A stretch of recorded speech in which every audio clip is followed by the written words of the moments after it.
So hello guys, अपन अब unboxing करते हैं सेकंड वाले पार्सल की। क्या है इसमें अपन देखते हैं। चलिए इसे खोलते हैं यहाँ से।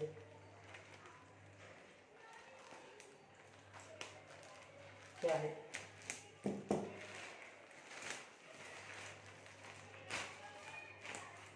इसके अंदर? ये कागज निकला है। तो ये है 106 रुपये का। ये देखिए 106 रुपये का। देखते हैं चलो क्या चीज़ है ये क्या है। ये मुल्तानी मिट्टी है 3 किलो। अच्छी है। अब इसको यूज़ करके देखते हैं कैसी है। Okay, thank you for watching this video. Follow and subscribe our YouTube channel. और अनबॉक्सिंग के लिए कमेंट करें एंड फॉलो करें। ये रख देते इधर। Thank you.